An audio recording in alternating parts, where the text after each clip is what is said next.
Morning, people.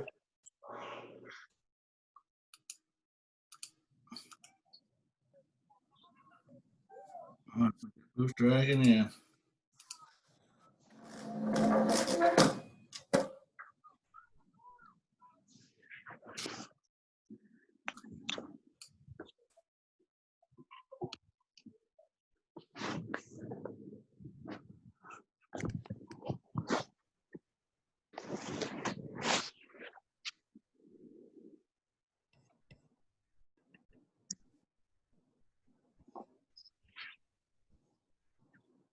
All right. We're getting there. How's everybody day?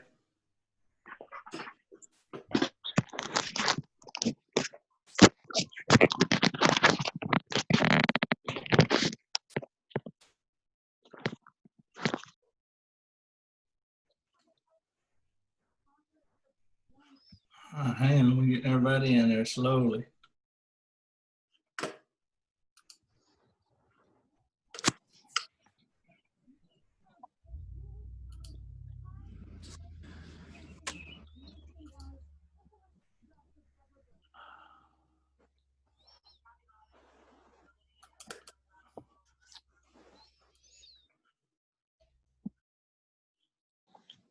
Just 1 second. Having issues.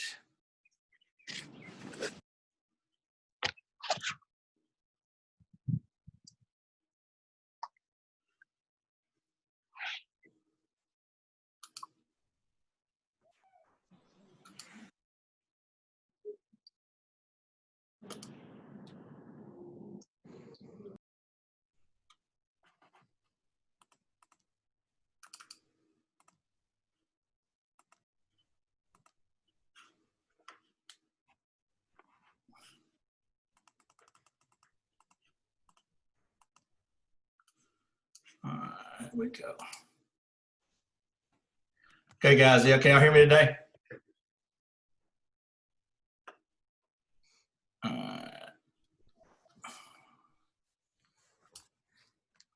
right, how's everybody today? Y'all hanging in there? Barely? Can y'all hear me? Okay, good. All right, we don't have a lot today. I was at I'm trying to Zoom from the house today, and I logged in earlier and it wouldn't take it, so I had to go back to through the Northwest website to get in. So sorry if I was a minute getting there. Okay, we're gonna finish 6 and go a little bit into 7. Not gonna go 2 hours, okay, but we are gonna try to. We got to finish 6 and go a little bit into 7, and maybe set up 7, and then if we can have 2 hours on Monday, there'll be plenty of time to do chapter 8 and finish 7. Okay, I'm going to try to share a screen. I'm going to go back. I'm just going to have to, my PowerPoint's not working at my house for some reason, and I don't have the right code to we can download these programs free as instructors. Y'all can too. Y'all can actually get, y'all can get Microsoft Office free through Northwest if you can get the thing to work. Okay. But anyway, mine, I haven't updated mine properly at home. So I'm going to share a screen and get y'all started so we can get on out here. Remember now we got the 11 o'clock group going to come at 11, right? Today for lab, and I don't know if Mr. Phillip was able to get y'all to come a little early, but my group, remember, we're going to go a little early on the 1:30 group. We're gonna take the test at 12, right? So we try to get there. I'm going to open that lab at the end of the hall, right? I'll open up the computer lab on the Walmart side, the north end of the hall there. Remember, stay off the first floor. They're cleaning the floor today. It's a mess in there, I'm sure. Third floor has got wax on. Do not go on the third floor. You can go up there to like get a coat, but don't walk down the hall. And hopefully these guys will finish ours up today. So we plan on having that test down there Monday morning. We should be able to have the test on the first floor, I hope, tomorrow. If not, I'll let you know. We may have to move it to the second floor classrooms or something. We'll have to see. But it's what I have to deal with every summer. These guys, I love them to death. But they, hell or high water, we're gonna wax some floors every year, man. It's crazy. Been trying to get them to paint, but that doesn't seem to be the floors will be clean. Floors will be waxed. All right. Anyway, I'm going to share a screen. We get started. I'll get off my tangent. All right, here we go. See if that works. All right, can y'all see that okay? Okay, so I'm kind of blowing up. Oh, I forgot this was. Hang on, I'm trying to get it to work right. Let me see if I can get it. Give me a second here. It's gonna be fun today. I can tell already. I'm gonna have lots of technology fun in the house here. I'm gonna do viewer. Think y'all can see this okay, right? You should be able to see this pretty good.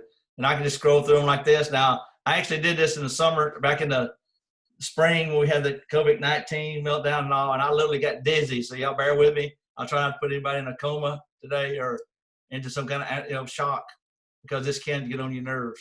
I think I can blow it up a little bit bigger. I better stop. Hold my luck there. But I'm gonna can I close your eyes? I'm gonna scroll down to where we stop. If this might get you dizzy. Bear with me. Takes a second to catch up. So I'm using like a viewer. Yeah, here we go. It does work. Then we can see this okay. Okay, and we went through this. I know we got a little farther than this. We really didn't like much teaching this. I really don't think we'll go more than an hour this morning. Give y'all plenty of time to study for the midterm and lab.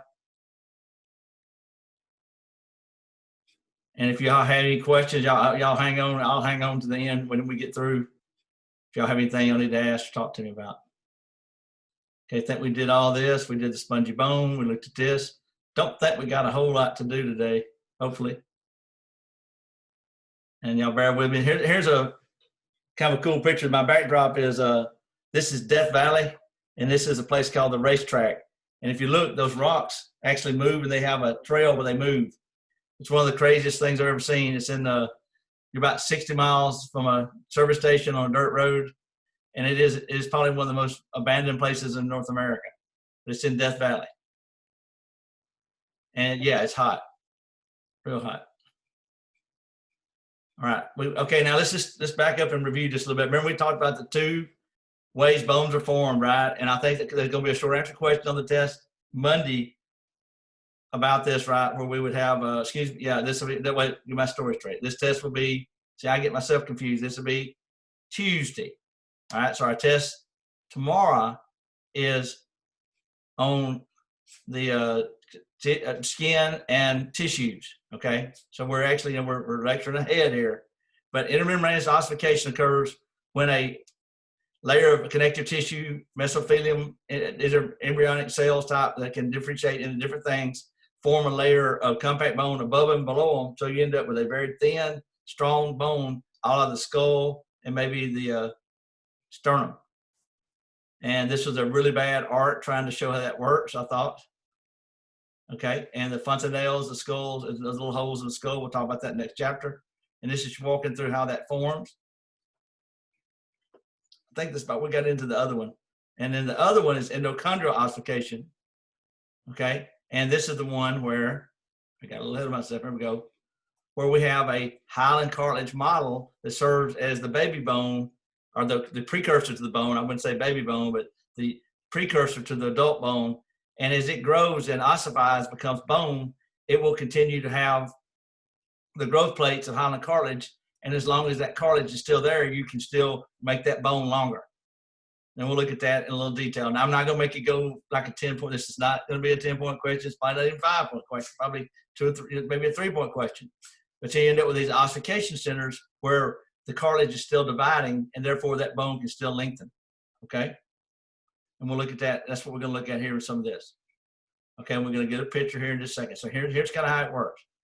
This would be very early on in the wound. You would have a cartilage model of the future bone. This could be, like, say, the femur.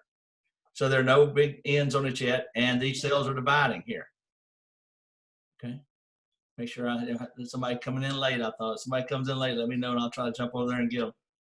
Okay, and so basically you have this periosteum where we're going to start to get compact bone forming around the edges, right? And we're going to start to ossify this cartilage and convert it into bone. So osteoblasts are laying down some bone. Okay. Hang on, it takes just a second to go. And just bear with me. And so as you develop more and more, you end up with these ossification centers right in here, where this is where the bone is still going to grow up, and down here, so this bone will lengthen. Then you will get some secondary ossification centers that will form the bony points of the end, like the head of the femur, and the condyles of the distal end of it, so where you can attach another bone. And so over time, by the time you're born, this is what you got. You have this bone that's still growing at the epiphyseal plate. It can still grow at the tips. You have a layer of articulated cartilage so that you have bone, but bone is not rubbing bone. You have a medullary cavity forming in here with the yellow bone marrow, and the spongy bone is where the red bone marrow would be. And so this bone is going to keep growing here. And we're going to blow up the epiphyseal plate here in just a second and look at it in detail. Here is about where we stopped at yesterday, I believe. Remember, this is the x-ray of a young person. You see all that space in here? Space is cartilage, okay? The white is bone. So where you see the white, that is actually bone, okay? And that's kind of cool to me. You got to get a feel for that, okay? We talked about osteoporosis, right? We talked about how this is a big issue in women due to menopause, right? And the changes of their hormones. And we'll talk more about that in AMP2 and with Ms. Nickens next month. But here's a bone index scan showing the one on the right there is severe osteoporosis, and this is a normal vertebrae. So that's the spongy bone in a vertebrae. Talked about that. Treatments, we already talked about drugs that can inhibit osteoclast but stimulate the osteoblast to rebuild bone. And I told you about my friend who had taken that after she took a really bad spill and broke her leg into 2 or 3 places. Okay, now for the lengthening of the bone, we're going to go in here. We're going to go in and look at the epiphyseal plate, the cartilage area, and we're going to watch it divide so that you get longer. Okay, and so there are different layers on this. The epiphyseal plate itself, there's a zone of reserve cartilage. There is a zone of proliferation. Lots and lots here. There's 3 or 4 different zones. I'm going to show you a picture of it. Here it is. So here's a light microscope. You can actually buy these slides. We didn't do it in lab. And you can see this is a blow up right here. So here's the bone, cartilage being converted into bone by osteoblasts. Here's the layer of dead chondrocytes. Now remember, chondrocytes are the cartilage cells. And here are the chondrocytes in their lacuna. And these are zone of maturation. So they're making cartilage and they get little expanse here. And here they are dividing. So right here, this is where the stretching out occurs, where the bone gets longer, okay? So we're not going to label this, but just I just want you to see it, kind of walk through it. Not, like I said, this test is going to be maybe 20% is probably the least important of the 3 chapters, in my opinion, because it's kind of a filler chapter, but a lot of terms in here. You can see, so as long as you have cartilage here, these cells right here keep dividing, and that makes the bone lengthen. Now, I saw a video one time on like Discovery Channel of the, like I said, I don't know, I'm trying to be politically correct, but, you know, we got so many terms for stuff. I don't even know what the political correct term for a short person, midget. I don't know what the proper term is. Little people, I don't want to offend anybody. But if you're under like 4'5", maybe 4'2", or around 4 foot, under 4.5, you're considered in this group. And there's not a lot we can do to make you really look taller, but they can actually put you in these vices and break this cartilage down in here, literally pull you apart, your legs and your femur specifically, sleeping in a vice, and they can get about 3 or 4 inches for you. Now, I'm going to be honest with you. If I'm 4 foot tall, I don't really know where 4'4" is going to really make a big difference, right? Okay, let's be honest. But there are some procedures they can do to lengthen these bones. It's very painful. But I always thought that was kind of interesting. Of course, the best thing to do would be to you got to have the growth hormone, which we'll talk about it in AMP2. But this has been used a lot now. And so if you have a child, and I actually had this happen with my oldest daughter. My oldest daughter is 27. When she turned about 15, she comes in, says, this is a serious look. I need to talk to you, Daddy. Something really important. So we sit down in the kitchen, in the den, and I'm thinking like, man, I hope we ain't got no boy issue or something going on here. And she looks at me and she goes, hey, I'm the shortest person in the 7th grade in San Antonio High School. Do something about it. Now, if she'd said something else, like she didn't like her feet or something, I'd said, suck it up. You don't like your hair, make a lot of money, get what kind of hair you want. You can do all kinds of surgery. But being 5 foot tall, graduating from high school, I had a little empathy for her. So we actually took her to my pediatrician, and they can measure your height of a child. And if your child is not within the standard region of height, standard deviation of height, then they can give you a prescription for growth hormone, and you can inject this, and we can just about make anybody as tall as we want them if we catch them in the 4th, 5th, 6th grade, maybe 7th, 8th grade. Huge amount of misuse in this drug. Now, the only reason we didn't do it, it was 2 reasons. It's like $700-800 a shot back then, and you got to have like 1 a week. That seemed rather expensive. And number two, my daughter has a morbid fear of needles. So so she had a guy spoke to her. It was okay to be short. So she's 27 and she's 5'1", maybe 5'2" the most. But she chose not to take that shot. I would have took it in the 7th grade in a heartbeat. I would have probably given a kidney for this in the 7th grade, but they didn't have it back when I was little. Okay. Now a lot of athletes, a lot of people with parents have abused this for their children. I actually have a friend of mine who had a child that's pretty good athlete, 7th grade, 8th grade. He was extremely short.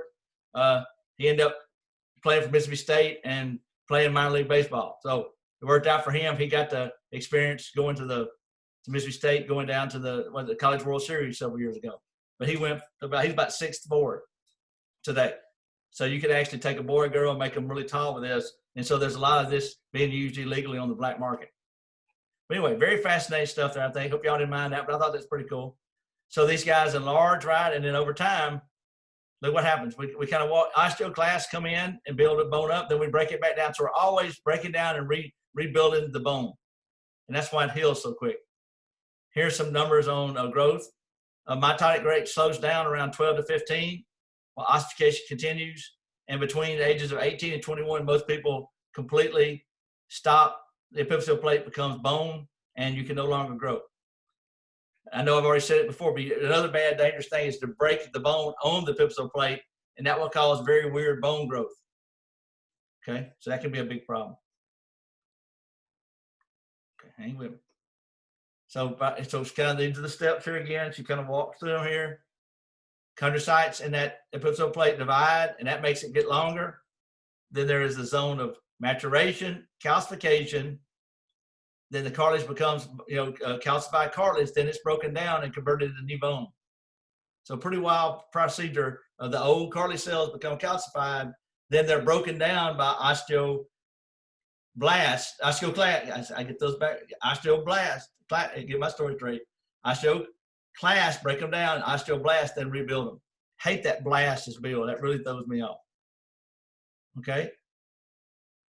Width is apositional growth, and that's just the thumb bones get thicker, and so you just get that external growth. We're not like tree rings. We can't count the rings to see how tall how old you are, but the lamellas just get thicker. Okay. Here's a couple here's the scientific name for dwarfism, achondroplasia. Okay, and that can be very tough. We talked about that. Usually, and by the way, anybody seen the reality TV show with the lady that's the two little people that married each other? This is actually a dwarfism is a dominant gene. It's just not a lot of them out there. So we like to think things that are dominant are more common, but this is one that is a dominant gene, but there are just a few genes out there. So if you got it and let's say you have one gene, then there's a 50-50 chance your child will be dwarf. And I think in the TV show, they had two normal children, right? I think in the TV show. And of course, because they're so small, they have a lot of internal problems with the body just not being big enough and the cavities not being big enough. So a lot of problems. Notice a lot of times their head, his face is the same size. I actually had a friend of mine as a child that worked with he was a few years older than me, but he was a dwarf, and he became a mechanic.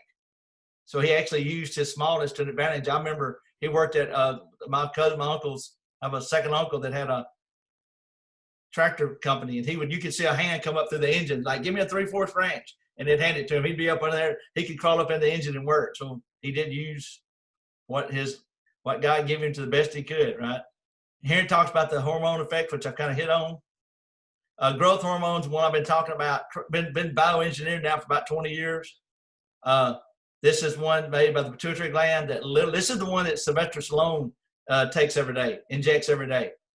Now, if you look at Rocky and look at Sylvester Stallone today, you can't even tell it's him, because it will cause what's called acromegaly. If you get too much of this, then your head and face will get real big and grow and get long.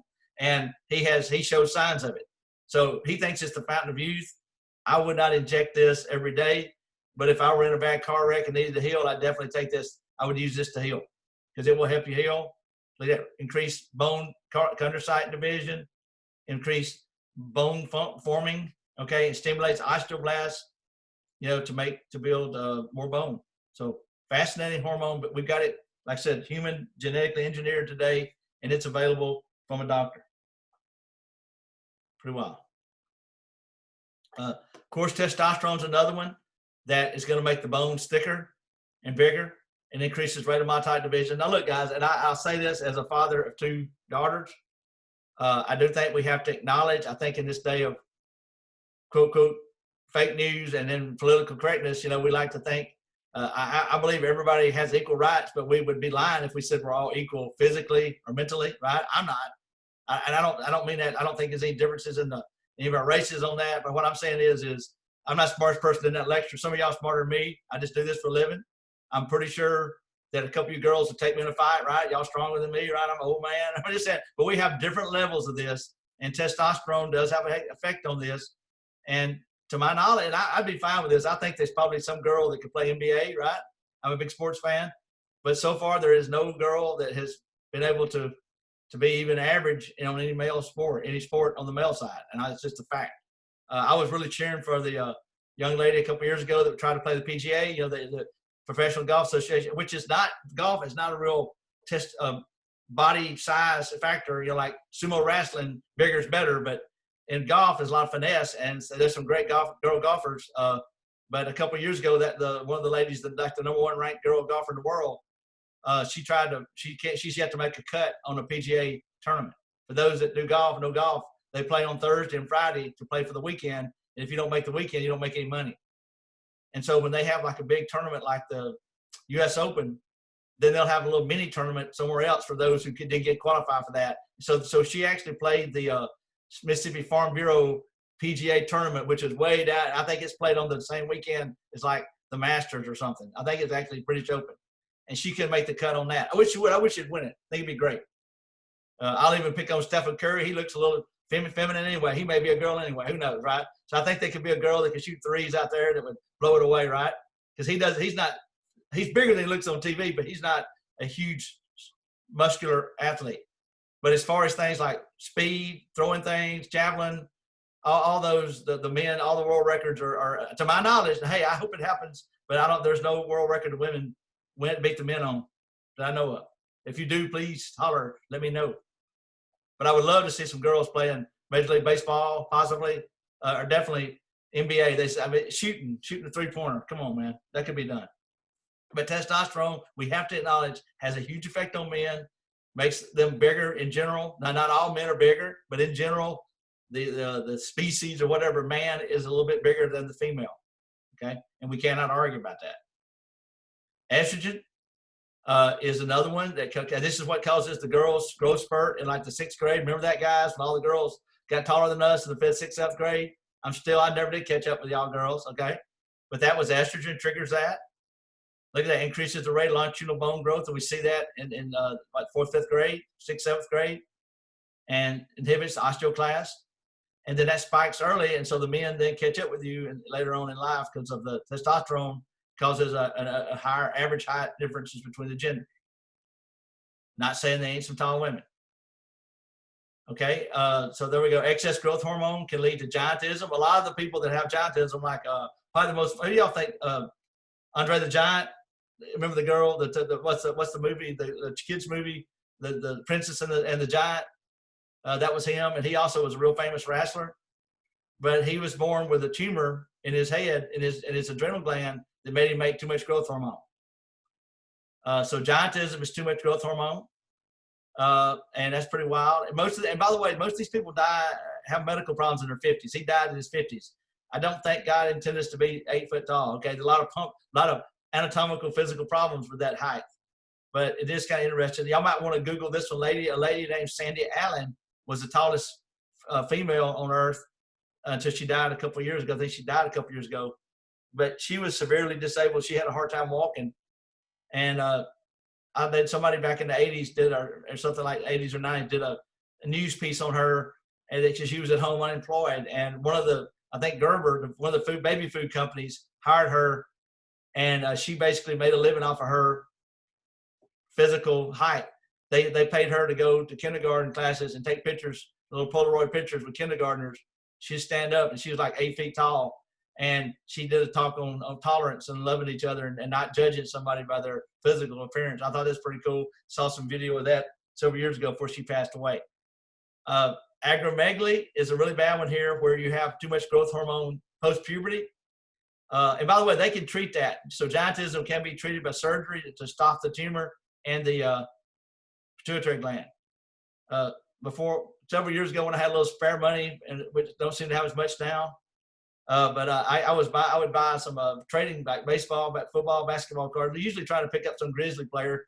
And so one year I bought a box that had a guaranteed rookie card in it. And, and I'm hoping I get, I don't know, Michael Jordan or something in there. And I get this Russian boy that was a giantism, and kind of looked at his history. He got drafted in the first round by the Mavericks back in the maybe 15 years ago. And his name I can't even say. I have his signature if y'all like to see it. It's worth about $1. Okay. But he got drafted, was a millionaire, never played probably 15 minutes his whole career, had no basketball abilities at all, drafted simply on the fact that he could dunk flat-footed. So his hand stood that far above the rim, just like this. He was that far above the rim. So, hey, if you get lucky with something like that and you make $1 million, go for it, right? But check out, if you want to see something crazy, Google acromegaly. There's a lot of pictures on the internet, specifically normal people who get too much of this after puberty, and your face gets distorted like Sylvester Stallone. And so I may try to pull those up when we're back in class on Monday, but I'm not even going to try to Google it here from the house. But I have some pictures that I've showed up, another book that's kind of interesting. Okay, so we already talked about the remodeling is always going on, right? There's always bone remodeling where the clasp break down the bone, and osteoblasts lay down a new cell of bone. And we have a couple hormones that really drive that. Parathyroid hormone and calcitonin do that. And here's looks like a little, I don't know, like Pac-Man or something here. Osteoclast breaking it down, osteoblast rebuilding it. Okay. And it talks about how that is achieved. I'm not going to go into the details of that. Just know they do it. Osteoblast, build them up. Osteoclast, break it down. And then she kind of goes over a couple of hormones. It's worth mentioning. We'll talk about this in AMP2. It's going to come to just a minute about the hormones involved. But here's another one kind of cool. Bone remodeling, it does respond and respond to tension and stress. Now, I'm not talking about mental stress, but weightlifting or even the bands, like in space, they use the rubber bands because obviously there's no weight. You can't pump iron and weightlessness. So that's the tension against the string will lead to more bone growth. So a lot of our older folks, if they would go lift weights, and I'm not talking, don't shoot up with steroids, but lifting weights will make your bones thicker and stronger. And that's a fact, which is pretty wild. Okay, other hormones involved, we talked about testosterone, other factors, age, calcium. A lot of people don't get enough vitamin D. We need vitamin C to make the collagen in there. We need vitamin K. And we have to have the right proteins for bone growth. Okay, calcium is a really big one. There are two hormones that control calcium. It's kind of interesting. I'll mention them here. Since calcium is the main ion in the hard part of the inorganic part of the bone. But what we're going to see in AMP2 that there's two hormones that do this. One of them's made in the thyroid area. The thyroid gland is in your throat, and it has a parathyroid gland stuck in it. But both of the two. Now look, we're going to learn about 24 hormones in AMP2. So there's 24 main hormones in your body. I find it very interesting that and one of them is growth hormones. That's the one that makes all your cells live long and prosper and grow. But check this out. It's really fascinating. Two of the 24 do nothing but control calcium. Y'all with me? Nothing but calcium. Okay? Calcitonin actually pulls calcium out of the blood and makes you build bone. And then parathyroid hormone made by the parathyroid gland stuck in the thyroid makes the one hormone it makes, parathyroid hormone, that does the opposite. And it causes the bones to be broken down and to increase blood calcium levels. So all these two hormones do is maintain a homeostatic mechanism of calcium levels in your blood. So when a woman goes through menopause, the calcitonin quits being made, but they keep making parathyroid hormone, so they dissolve their bones. So they get brittle bone disease. And so those hormonal treatments I was telling you about, mother-in-law took actually probably triggered the calcitonin to put more calcium in the bone. I actually missed that one when I took this test first time I learned these hormones. So I made a bad little song. Calcitonin takes calcium to the bone, helps me remember it. I got to use my little things to help learn this too. And here's it's going to show it here. There it is. There's your thyroid gland. And then inside, and here's the parathyroid glands. Parathyroid hormone then goes into the blood and it's going to trigger the bones to be broken down to raise your blood calcium levels. And it works several ways. It makes the bone be broken down, causes the kidneys to reabsorb calcium, and even the gut to reabsorb calcium to raise blood calcium levels. Okay, pretty cool little graph there. And then calcitonin is going to do the opposite, which I think she mentions here. Yeah. So here is, there it's still showing the low calcium in parathyroid hormone. The calcium is too high, then calcitonin does the opposite. There's that hormone. So a couple of hormones you probably need to know about. And I think it's pretty wild, man, to have two just do calcium. Now, as we finish this course in the next couple of weeks, we're going to see calcium is very important in muscle contraction. Matter of fact, it plays a key role in it. And of course, it's a main component of the bone. So it has multiple functions, and calcium's a big deal. And of course, you need vitamin D. Here is a really bad graph kind of to show you how the remodeling occurs, right? Here is the bone laying side. And these are all hormones that increase bone and work on making the things that increase bone deposition or growth. And here are the things that cause our bones to get thin, like, look, inadequate exercise, poor diet, high parathyroid hormone levels. Of course, the main thing that thyroid does is the thyroxine, T3 and T4, that controls your metabolic rate. But I've had several friends of mine who've had thyroid problems, and when people think about thyroid, they just think about metabolism. So if you have it removed or operated on, yeah, you got to replace that super important hormone that controls your whole metabolic rate, helps determine your body size. Oh, but you got two hormones now you got to replace that control calcium. So it's not just about your T3, T4 thyroxine levels, but this calcitonin and parathyroid hormone levels are not being made anymore because they're both made in the thyroid by the thyroid gland and the parathyroid gland. Matter of fact, where we looked at that simple cuboidal thyroid, that is where the T3 and T4 and the calcitonin is being made in those cells around the edge. Pretty crazy. Okay, a couple of terms on fractures. I think this is one of my terms on the test that wake everybody up. Everybody misses compound fracture on the test. I think I put it on every test the last 30 years. Because simple fracture means you just break it, right? And you break the bone. Most people say compound fracture must break it two places, right? That is incorrect. A compound fracture is a break that's sticking out of the body that breaks through the tissues and you can see it. So you break the skin and the tissues around it. So that's like bone sticking out. Kind of weird. I'm sorry. It is kind of weird, kind of stupid, but it is what it is. So simple means you break it, but you don't break the skin and tissues around the bone. Compound is sticking out. Okay, and here is a really cool picture showing, if I can get it to zoom a little bit more, I don't think I can, but these are different types of breaks. So let's look at these. We may have some of these on a term. I told y'all about my friend that's in a really bad car wreck last week. He has had several, him and his children had some compression fractures where the vertebrae just got jammed and broken. So y'all can see how compression fracture looks. Got an x-ray of it there. So if you jump off a building or in a bad wreck, you may shatter a vertebrae. Okay. Here is a avulsion or whatever, fracture when a tendon or ligament pulls the bone off. And I've done that on my shin where the ligament actually pulls the bone off. So my shins have done that. Here's a epiphyseal plate break. You don't want that. Here's a really bad one. Community, man, that's a crush where the bones are crushed. That's a really bad one. Here's the one you want to get. I know it looks awful, but if you get one, they say these heal best. The green stick. And that's like if you took a twig and pop it and you steal some fiber holding it together, that's a green stick break. I had a really weird story here where I had a first cousin he's 35 now, something like that. But he did a spiral break of it. He actually did that right there. That's a femur. He did that exact break. He broke his femur on a spiral break. And he's a little kid. He was about 2, maybe 3. Wasn't potty trained. Was running through his house, and he would jump down into the den, which was an old carport that they took in. So it was about 2 feet below the rest of the house. And he would do Spider-Man and jump on his beanbag. And one day somebody moved the beanbag and he went Spider-Man and hit concrete and did a spiral break. Now the part that's kind of crazy about it, they put him in a body cast that went from his knees all the way up to his belly button on both legs, and put a rod to anchor the leg that was broke. So basically, he was a potted plant, sitting like my hand right here. They had him like me sitting in this chair. That's the way he sat. And he couldn't move himself, so you just lay him somewhere, and he might move 3 feet in a circle, but he couldn't move any more than that. And the part that was really weird was he wasn't potty trained.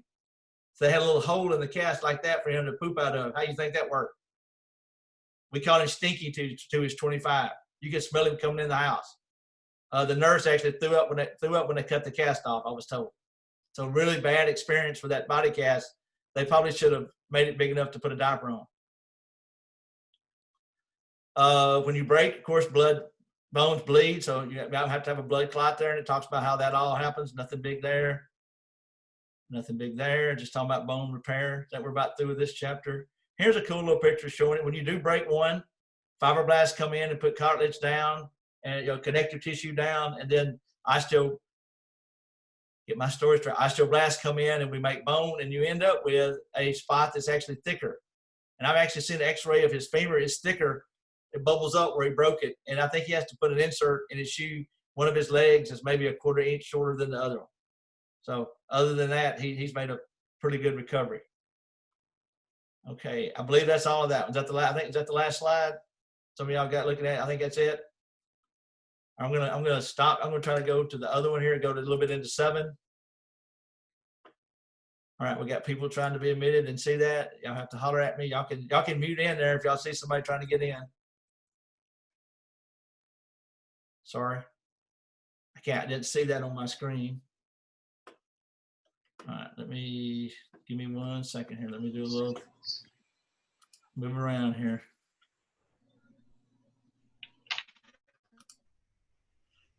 All right, hang on.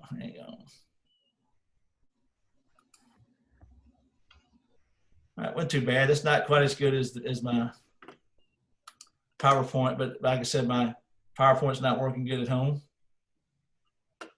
Let's do just a little bit of this. The chapter 8's not a bad chapter on joints. Just some words you're not used to.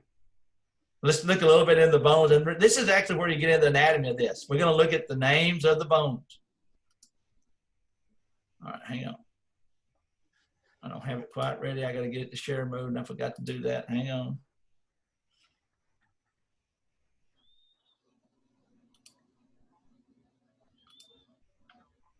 Let me find y'all. I know we're here somewhere. Hang on.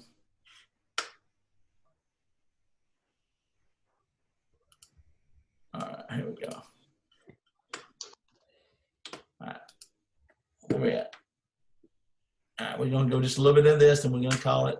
All right, we're not going to go super long here. Let's get a little bit covered so we can not have to kill ourselves tomorrow, Monday. Man, I get my days straight here. And I messed up. Hang on.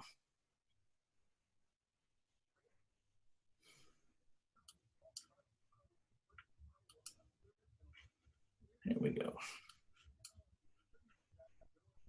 Love technology. Can y'all see that? Can y'all see that? Okay, thank you, Claudia. Appreciate you, all of y'all. All right, let me get it as big as I can here. Here we go. Is that okay? That's pretty good, isn't it? All right, hang on. I got to get my cup of coffee. Hold on. One of those days.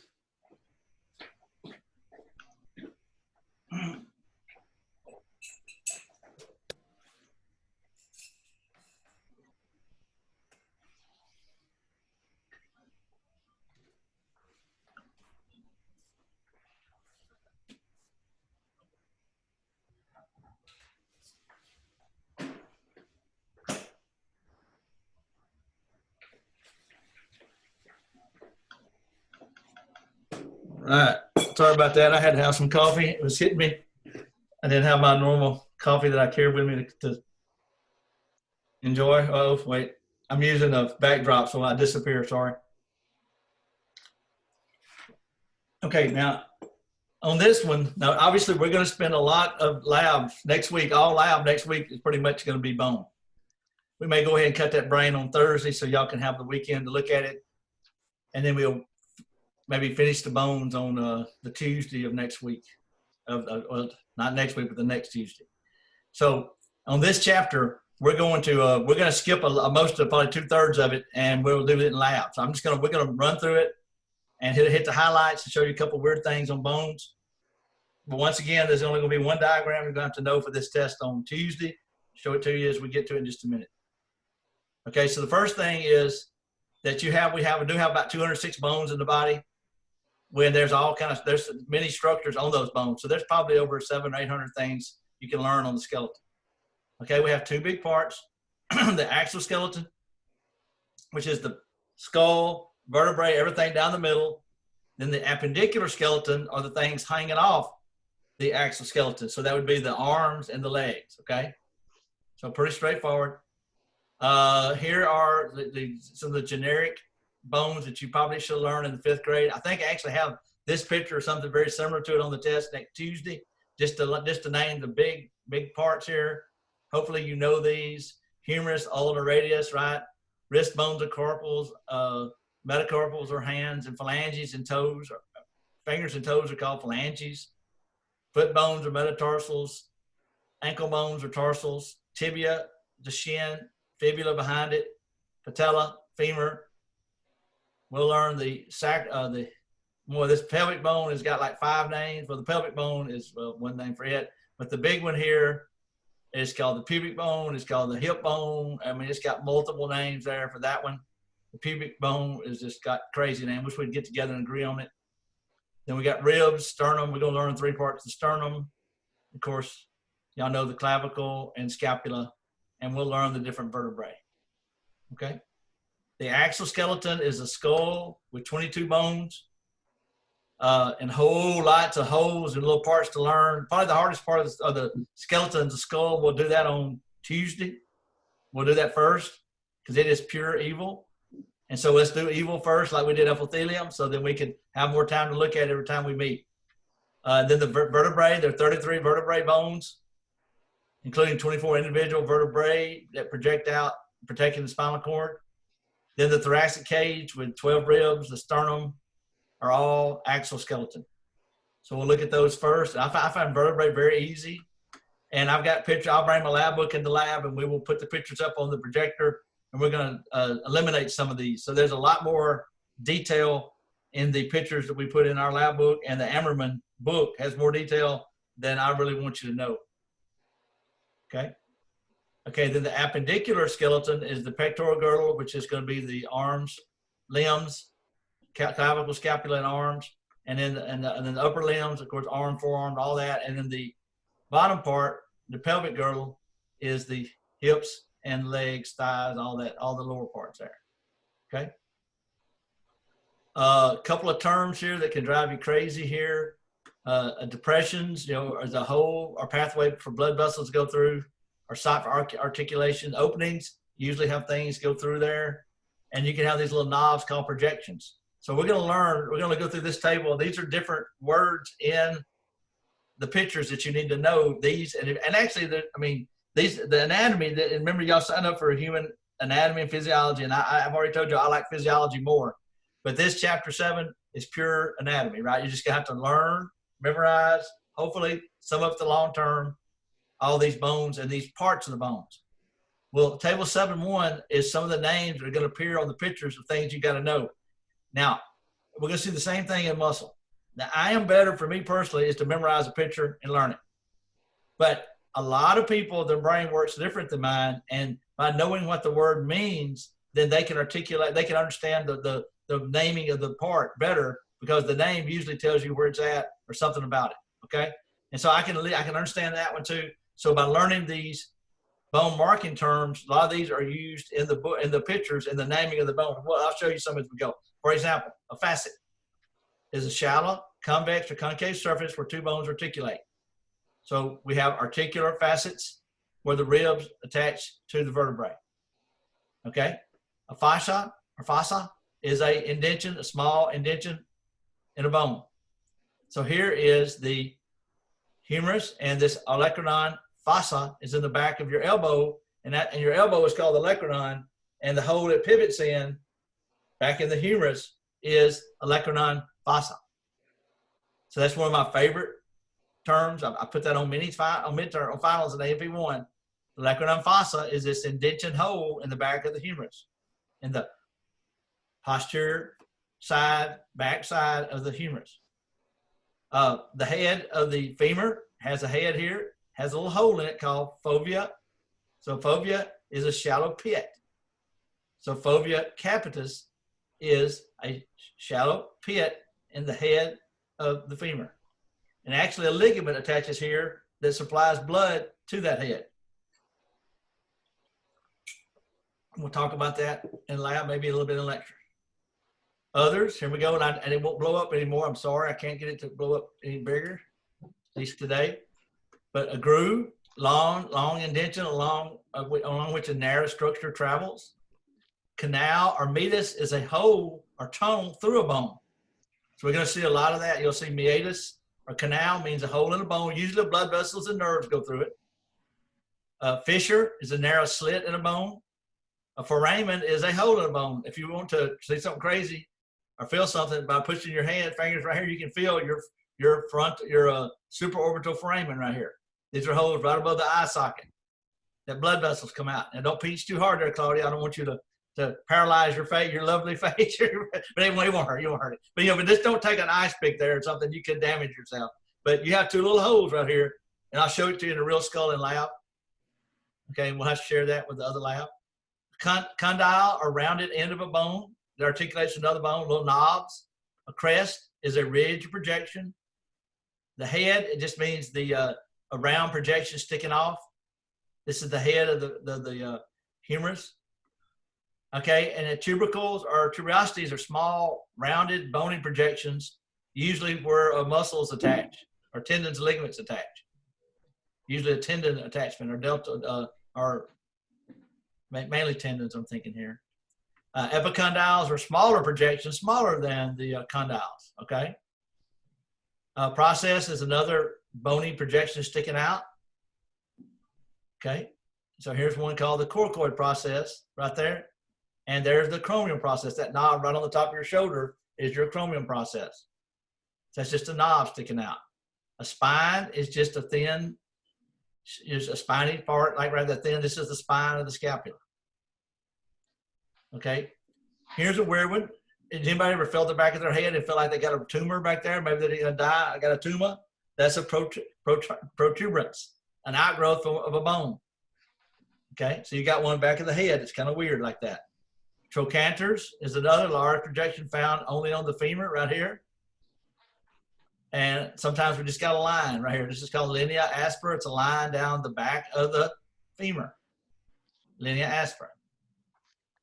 Okay, does that help a little bit? Y'all okay with those? Because I think this is where I think the verbiage can throw you off, right? So as we look at these pictures, now I'm fixing to, once we start going through them, I'm going to skip them because we're not going to, in other words, I'm going to give you a page here in a minute, a table, and that's going to be the end of fine cone type terms out of chapter 7. So we're going to skip the biggest part of chapter 7. So when you get about right here, where it starts right here talking about the skull in your text, you can stop trying to make note cards out of it. Okay, I don't think there's maybe 5 points in the rest of this chapter on your test Tuesday. Okay, does everybody follow me on this? So we kind of chilling down, and then I'm going to kind of run through it real quick and we'll stop so we won't have to kill ourselves Monday, maybe, on our lecture Monday. So let's just look at the skull real quick. And this will be, they'll probably have a test on Tuesday on the skull. So this is the pictures you're going to have to know for a lab quiz on Tuesday. So here is the front view of the skull. I actually have some color-coded skulls like this where you can see the bones are colored. I got one that's hand-painted, so each bone has a different color. On our final, there'll be a skull laid out on the test, and I may have frontal bone, a blank bone. What bone is this? Parietal, temporal. I love this one, sphenoid. Here's another fun one here, zygomatic, right here, the purple one here. It's zygomatic. The back is occipital. Can't see it good here. Mandible, maxilla, vomer bone, the bottom of the nose. Inside the eye, we have a lacrimal and then an ethmoid. And I would never ask palatine bone. Matter of fact, I don't even think you can see it from the eye socket hardly. So don't worry about it. I would never put that from inside the eye. I might do lacrimal, ethmoid, Okay, but definitely not palatine. So I've had people fight. I can't see this, Robin. I can't either. I don't really know you can even see it from the inside, the eye socket. So some of this is almost cray-cray. All right, now a lot of this is repetitive, right? So looking here, side here, there's still front view. But we got side view coming up. In a minute, it's jumping around. Hang on. Just showing you that your brain fills up the skull area or the cranial vault. And we're not seeing a big difference in brain size and IQ and stuff like that. We wish we could look at a brain and tell things about you, but we really can't. Okay, here's showing a frontal view showing some of the sinuses that lighten the skull.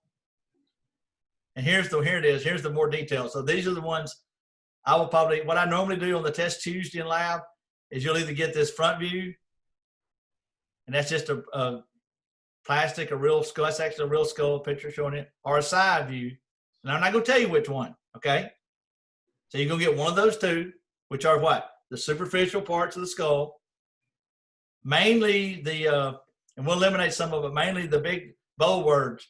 I don't do some of the nasal spine. I'll eliminate quite a few of these, a bunch of them. And then the other ones I like is, there's the back of the skull. Don't usually use that on tests if you could see it. Here's top of the skull. I love the bottom of the skull, specifically these holes in here. So you're going to get on your test Tuesday either the front or side, and on one side of your test, the other side is either going to be the bottom or the inside. Now I like all these holes in here. I'm going to show you these. I'm going to put 3 or 4 of them on the final. Okay, and I don't do this. You can mark through that. I do not have a sagittal cut, so I will not use that at all in here. So don't worry about it. Philip and I will not do that one at all. But I do love. Oh, I love me some inside of the. I love this inside view of the skull. So just telling you right now, the quiz on Tuesday is going to be pretty wild. It's going to be skull. Okay, and we're going to eliminate like all these wings. I don't do any of the stuff that's got wing on it, but we'll eliminate some of this, possibly. And maybe even go ahead and try to show it to y'all. But we're going to have a quiz on some of this on Tuesday on the skull. We'll look at here, name some of these holes in here. Look here. Foramen lacrum, foramen oval, foramen spinosum, the little bitty hole right there. Forms a triangle on both sides. You can see that on the bottom too. Here's my sella tertia. Love this right here, sella tertia. Don't worry about the wings. The little hump here is called cristagella. Cribriform plate around it. It's pretty cool. We'll talk about that. And I like the color coding. You can see it in here.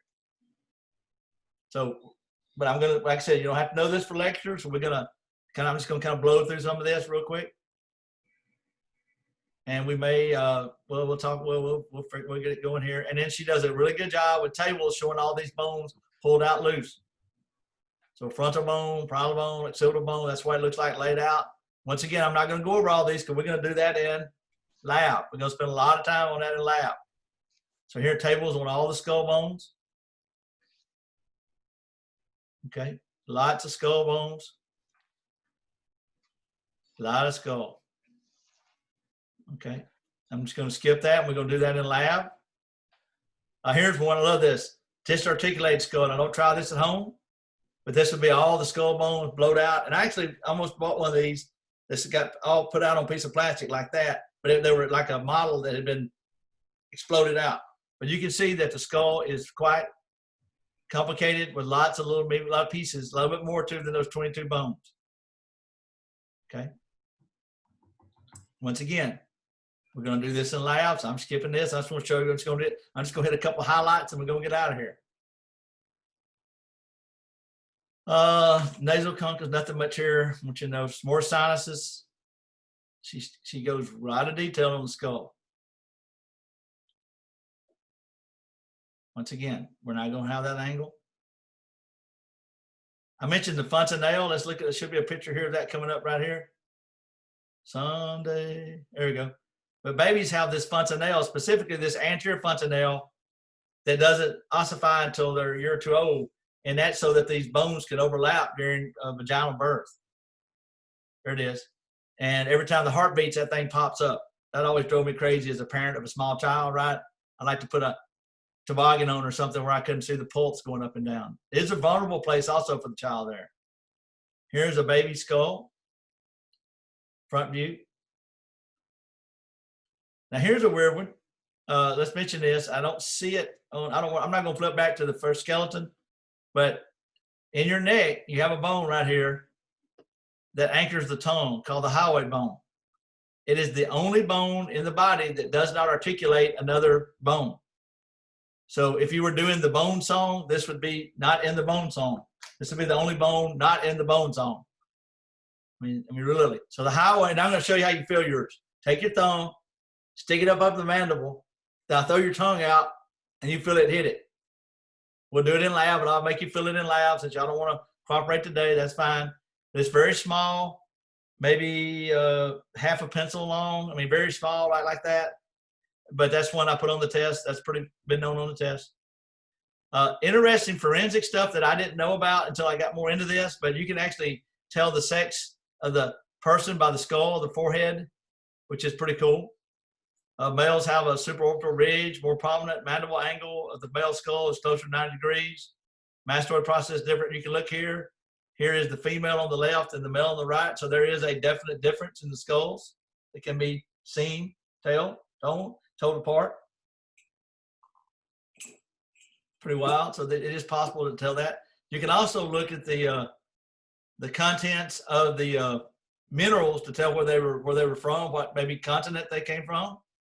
I don't know how they did this, but the size of the skull and appearance of suture and teeth can approximate the age. And I didn't know this next one. Some skull features can provide clues about the ethnic heritage, which I'm not going to go there. I don't know how, but I guess there are certain some of our different races, because we have been isolated in one area for a long time, may have some little small differences. But I did know that they could look at the mineral content. And another one factor has been analyzed is forensic artists can determine what the person looked like. So they can actually put a face on top of a skull that they found, which is pretty cool. Forensic archaeology. Okay, we'll go to the vertebrae real quick. I'm just going to do an overview, and then we're going to get out of here. Knock this one out. We're about a third through the chapter. We may not go through all of it, but let's look at them. Vertebrae, very cool. I like vertebrae. You have 7 cervical in the neck that are C1 through 7. You have 12 thoracic vertebrae that have ribs on them. Then you have 5 lumbar in the lower back. Then you have the sacrum that's 5 fused little vertebrae, and then the cockatiel is 3 to 5. The tailbone is 3 to 5 small fused vertebrae. Okay. You have a curvature that we've seen before. Let's take a look. Pretty cool stuff here. So here we go. There's C1 through 7. There's the thoracic T1 through 12. L1 through 5, and the sacral, and then the tailbone. I think y'all have seen this before, especially people that have been in car wrecks, like my friends' children had certain, you might hear them say T3, then they have a vertebrae broken, the T3 is broken.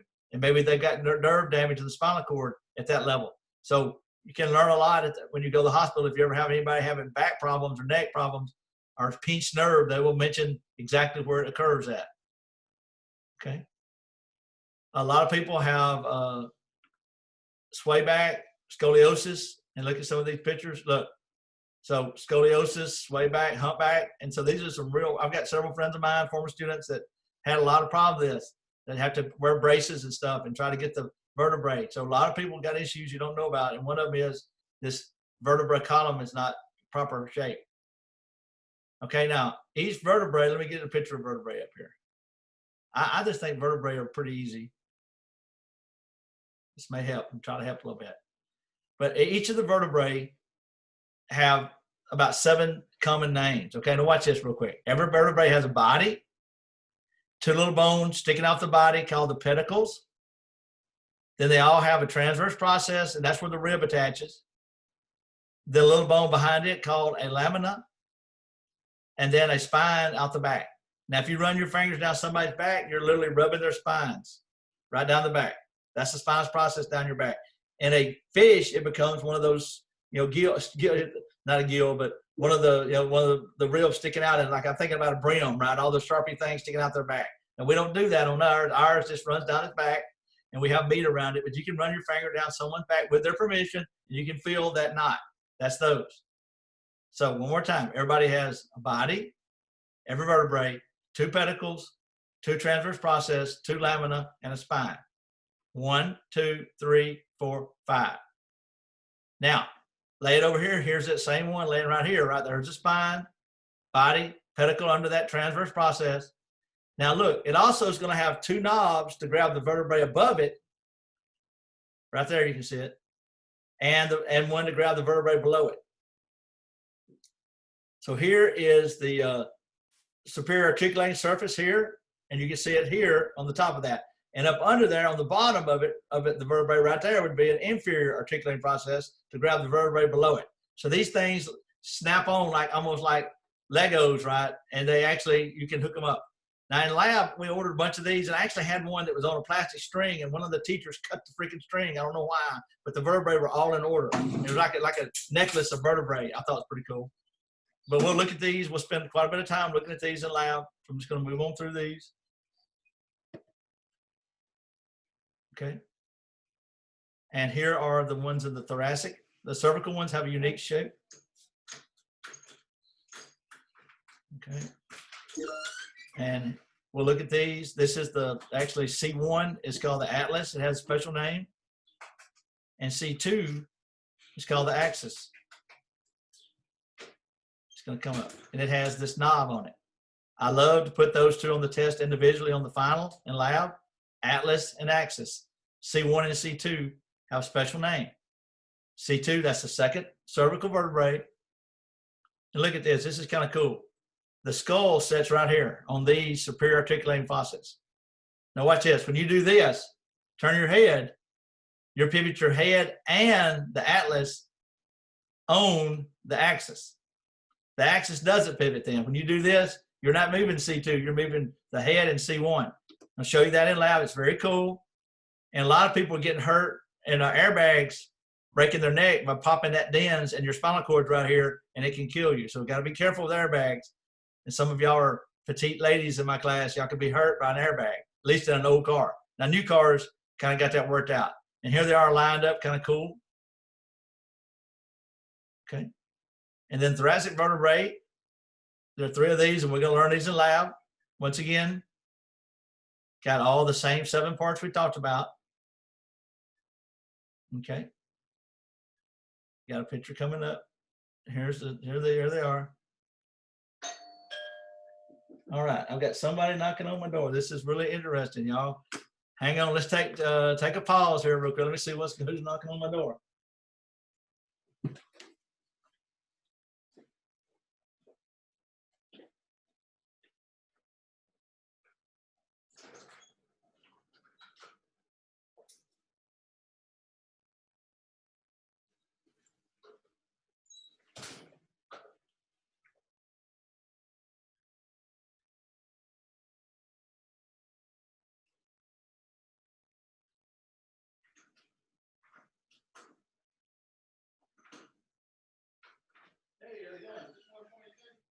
Yeah, can I help you?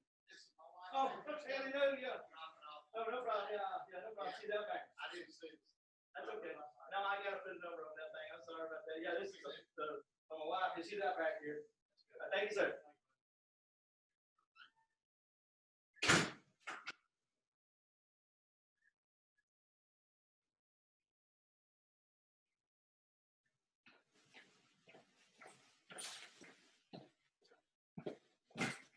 Okay, that was strange. Somebody knocking on my door at 9 o'clock. Something my wife bought.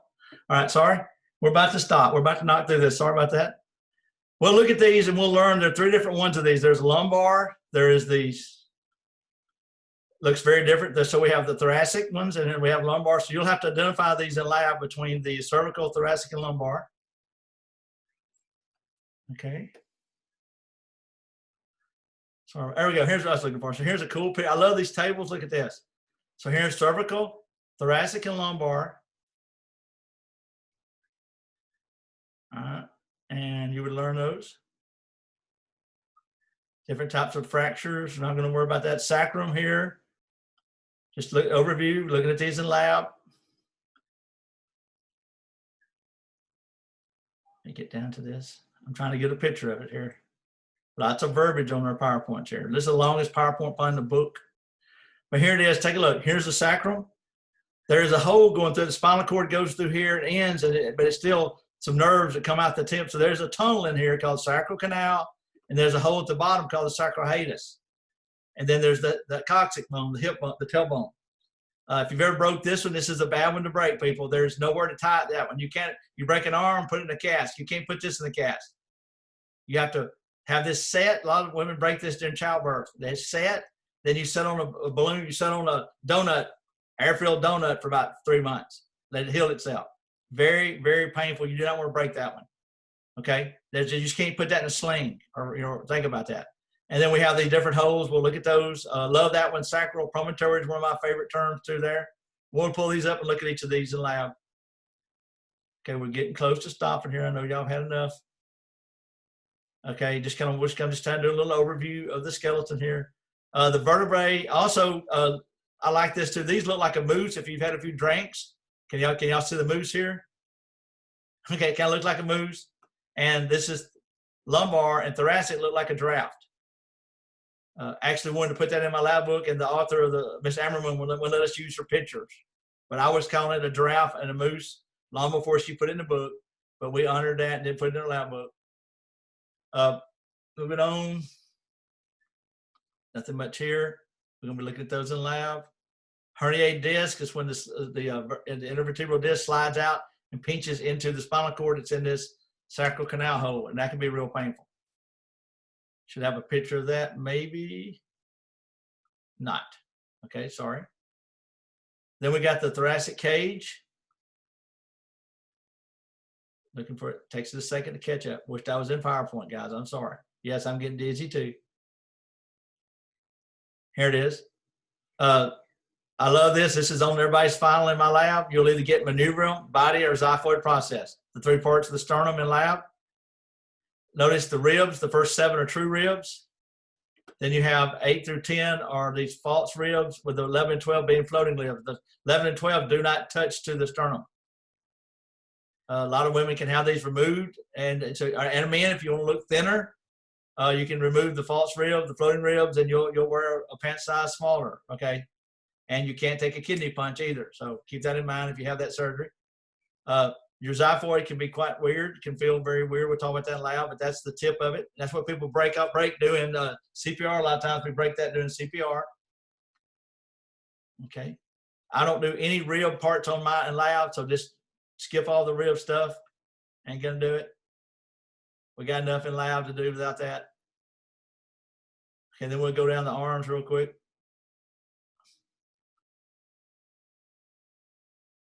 Did it catch up? It's just slow, slow, slow. There's that coracoid and chromium process. Head of the humerus. There's the clavicle. I put that on the test before, and some people think it's a rib. That's kind of fun. So I will have some loose bones laying out.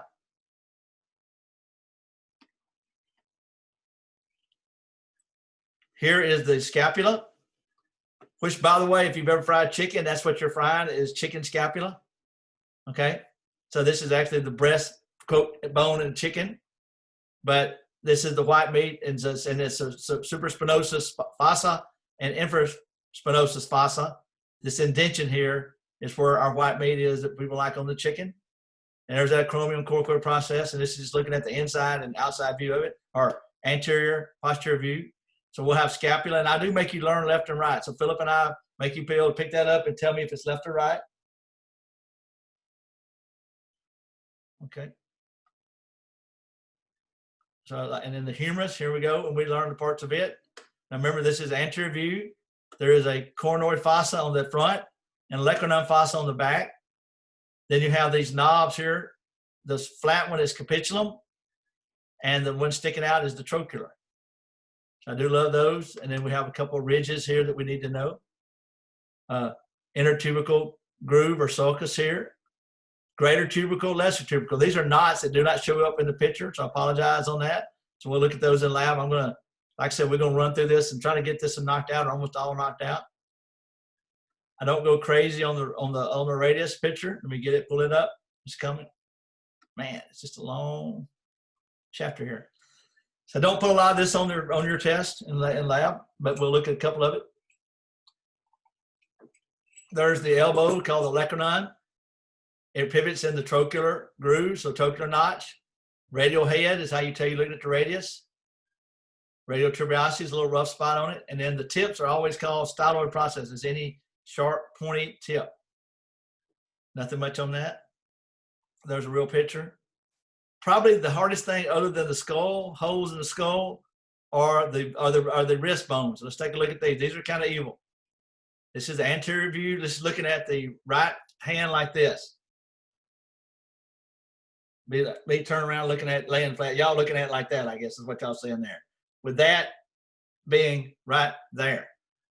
So if you look feel under your pinky and feel that knot under your pinky, that's the pisiform. Okay?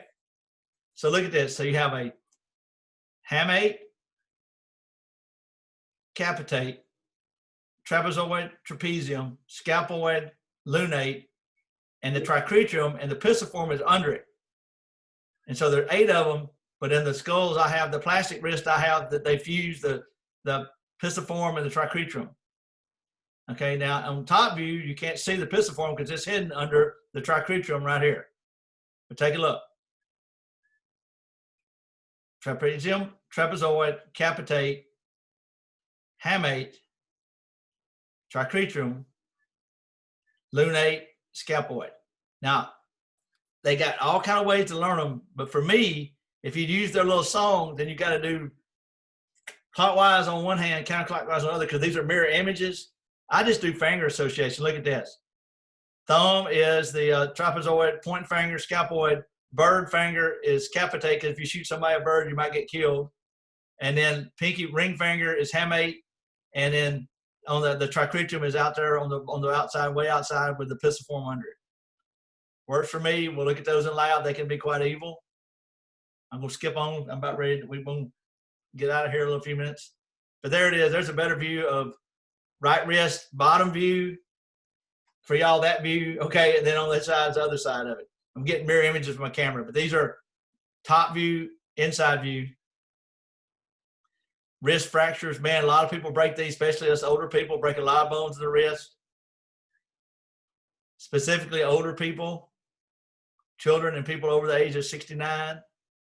My mother fell and broke her wrist. They put it in a cast. They said, Miss Robison, don't fall again. She fell again, broke it again. They told her if she breaks it again, she'll never be able to ride again. So she had to sit in a chair for like 3 months for that to heal. So don't play around over those wrist bone breaks. Okay, can't mess with those. All right, lower body, I'm just going to run through it here and show you some cool stuff maybe.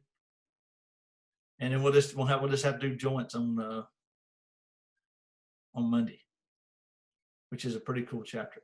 Okay, here we go. Let me get down to it here. Pelvic girdle here. This opening is different in different size of male and female. So this is one of the cool ones here. You can tell if it's a boy or girl by looking at these hip bones. The woman has a broader pelvic girdle because this is where the baby's got to come through.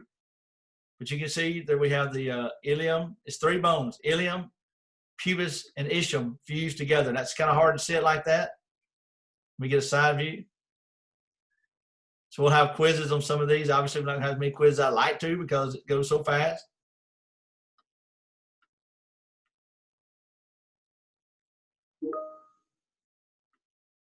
Let me get to the picture of it. Hang on. So here's one I usually put on the test. This is the hip bone. I like that, showing you where it's at. This is looking at it from the medial view from the inside, and this is outside. Of course, the leg hangs off the acetabulum. So that's your hip socket. And you can see the coloring is showing you that it's actually 3 bones fused together, and we learn most of these parts around it too. So this is the hip bone, sometimes called coxal bone. Shape is different. I think this is going to show you the differences in boys and girls here, if I can get to it. Somewhere, hang on. A lot of slides. Yeah, look at this. The female pelvis is more open in here, and y'all may have heard men have narrow hips and women have wide hips. But that wide hip is for the baby to go through that opening in childbirth. And even the angle here is 90 to 100 degrees in female. Here it's 60 to 70. And here's a view. Don't try this at home. This is a view looking up at that hole that the baby would come out of. So you can see that the width here is much wider in the female And I actually have a real human male and female pelvic girdle, and we'll get them out and show them y'all. And I have a real infant skull, and so we'll do a simulated childbirth in lab. My world famous simulated childbirth will occur in lab. Sorry, I'll get a shadow of me today. Sorry about that. All right, about time I see that, huh? All right. So once again, we're just kind of doing most of this in lab, just kind of running through some high points here, things that are interesting like that. That would be a good question. Wouldn't that be a good test question on Tuesday? How do you tell the difference between a male and female, right? The pelvic girdle opening is huge. Okay, here's the femur, and we'll just learn this ain't all the parts here. Nothing much to it on that interest, other than the word trochanters are only down here. Tubercles in the humerus. This is very similar to the humerus, just bigger, but they have trochanters instead of tubercles. Okay.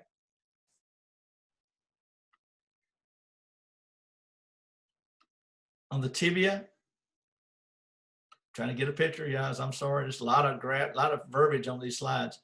But I actually having a problem now where my tendon is pulling this tibia tuberosity off, and I have a very sore tendon right here.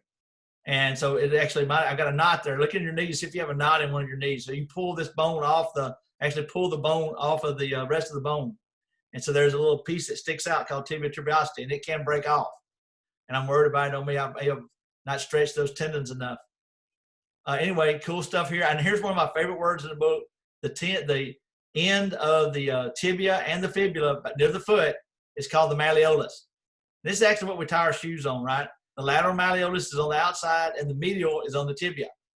So the end of the fibula is the lateral malleolus, and this knot here on the tibia is the medial malleolus. 100% probability that's on your final in lab. I love me some malleolus.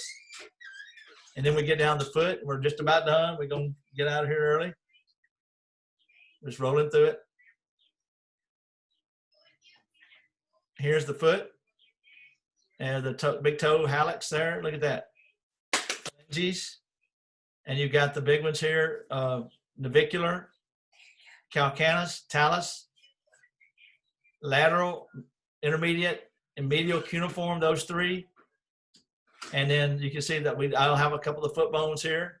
Now, you do not have to know individual distal, middle, and proximal phalanx or these metacarpal. So this would be a group of bones, metatarsals, and I just do all these phalanges.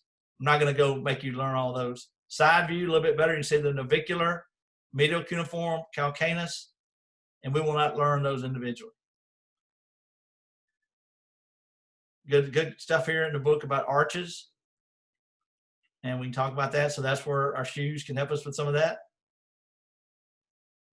I think that's about it on this chapter. So we kind of skip a lot of this. And I think that's what we're going to do in lab. So I kind of showed you a little bit of things I wanted you to know about lab. And I think we're in pretty good shape as far as Monday. All we got to do is do chapter 8, and I'll probably review.